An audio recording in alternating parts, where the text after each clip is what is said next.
Doctors, why are we struggling with motivation? Your motivation isn't the problem. How can it be? You could not have reached the upper echelons of academia without a strong sense of motivation. Yet, why is it so hard to stay motivated? Well, it stems from the type of motivation we are searching for. Well, there are a dozen types of motivation. At its core, there are two basic types of motivation: extrinsic and intrinsic. Extrinsic motivation at its core is working towards something such as a goal to achieve something tangible. And these tangible items can be professional accolades, a promotion, or even financial gain. Well, for decades, if not centuries, humans have been motivated by we'll call it a carrot and stick approach. And in this reward and punishment approach, your motivation to complete a task centered around the lure of a reward. So as an example, if you reduce your readmission rates by 10%, you'll receive a 10% quarterly bonus, for example. On the other hand, the consequence can be punitive as well, such as if you don't reduce your readmission rates by 10%, then you will be required to work an additional clinical shift or a clinical weekend or an overnight call, whatever it may be. Psychology makes it abundantly clear that extrinsic motivation does not work in complex tasks such as, the practice of medicine. In Daniel Pink's book, Drive, The Surprising Truth of What Motivates Us, he highlights some compelling reasons extrinsic motivation does not work in the long term. This carrot and stick approach does a number of things. It crushes creativity, diminishes performance, crowds out good behavior, it encourages cheating, and it fosters short-term thinking. It crowds out intrinsic motivation, which is really what we're looking for. In a classic psychology experiment, Pink describes an investigation of preschool children who were given a reward for drawing compared to another group of preschool children who did not share the reward. Well, 2 weeks later, the group that received the reward was no longer motivated to draw. They just lost interest. Intrinsic motivation, on the other hand, is far different. According to psychologist Dr. Ryan and Deci, is defined as doing an activity for its inherent satisfactions rather than for some separable consequence. When intrinsically motivated, a person is moved to act for the fun or the challenge entailed rather than because of an external product or pressure or rewards. You will find it far more satisfying and more rewarding when motivated intrinsically rather than extrinsically. So, how do we do it? Well, the lure of reward, be it financial or fame, is a fool's game. It's short-sighted and, it's not sustainable for your overall well-being. I have found changing your motivation from extrinsic to intrinsic is an excellent start to finding joy in medicine again, and overall your wellness personally and professionally. So we're going to talk about 5 super simple ways to conquer your lack of motivation. First thing is you have to find your purpose. Simon Sinek, New York Times bestseller, calls this finding your why. As physicians, we innately desire to be part of something bigger. The first steps toward reigniting your why is, number 1, do something that matters. Is your current environment supporting this? Number 2, do it well. Number 3, do it in the service of something larger than yourself. So in years past, in my excitement to just get started, I would haphazardly make a list of vague goals such as to lose weight or to eat healthier, only to drop back into my old habits when my routine was disrupted, such as an illness or a long string of shifts. I bet this sounds familiar to you.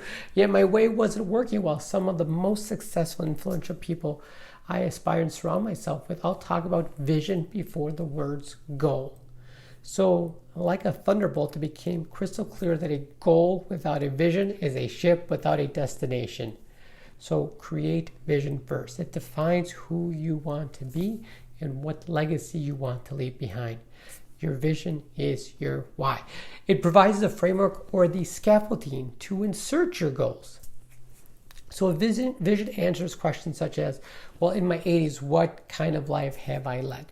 Or what will people say about me when I die? And we will die. We will all die.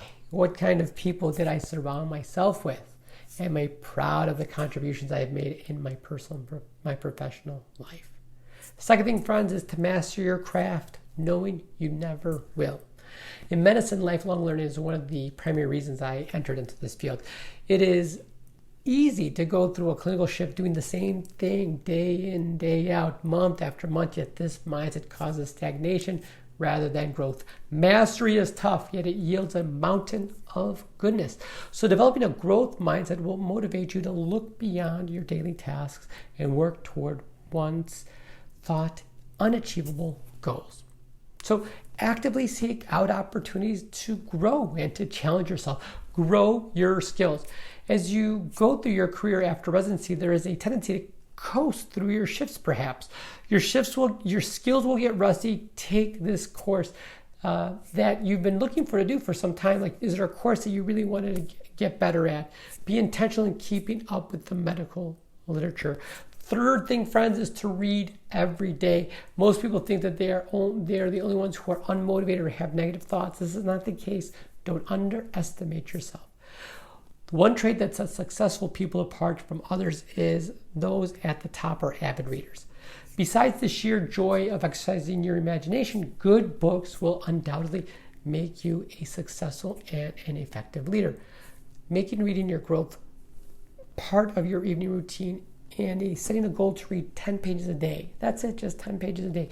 Begin with these 4 and build your library today. The ones that I would recommend is number 1, The Magic of Thinking Big by David Schwartz. Number 2 is Awaken the Giant Within. This is by Tony Robbins, one of my absolute favorites. Number 3, Grit by Angela Duckworth. And number 4, Drive by Daniel Pink, who we talked about earlier.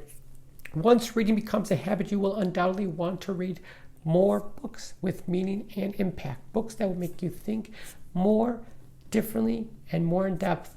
If this is you, then look no further than the recommendations of Farnham Street. The team at Farnham Street read hundreds of books a year and curated only the best. They feel if we're reading what everyone else is reading, it is harder to think differently about problems, decisions, or life. So their yearly book recommendations are a great place to start. You know, in our current year, we're currently in 2021, the recommended books that they have are from 2020 because the year hasn't ended. They range from books such as history, biographies, hard sciences, and the occasional works of fiction. You won't find New York Times bestsellers in this list. It makes you think differently. Number 4, friends, remove distractions. Motivations can only grow and be sustained when the small, inconsequential distractions are removed. These items are comparable to carbon buildup in a sports car's fuel system. It cannot run well, nor can you with these harmful distractions. Home and work are full of distractions. If these distractions aren't harnessed, they can derail you. As focused and hard-driving physicians, distractions, and managing them well, may seem like a badge of honor. In emergency medicine, which is what I am, an emergency physician, our shifts are filled with distractions, be it another ambulance run, a phone call from a consultant, a question from a nurse or a patient, while tending to yet another patient. The list seems endless. We are quick to blame the system or technology for these distractions, but let's focus on where the distraction comes from and how to regain control of our days. It's important to know where the distractions are coming from before you can even consider focusing on maintaining the motivation you're so desperately trying to save or trying to help improve. The 5th one and final one, friends, is conquer the fear. Fear is an incredibly powerful emotion that is learned. We are not born with fear. If we allow it, it becomes a comfortable and a predictable pattern of our days. Yet we can use this same emotion and learn to leverage it. You must conquer this fear and use it to motivate rather than paralyze you. So there's a great quote that says, the brave man is not he who does not feel afraid, but he who conquers that fear. And that's from Nelson Mandela, of course. Face this fear directly and acknowledge that you are fearful. There's nothing wrong with that. Part of fear's power is that we spend so much time trying to put it in the background and to not face it head on, that it self-perpetuates itself, causing more fear.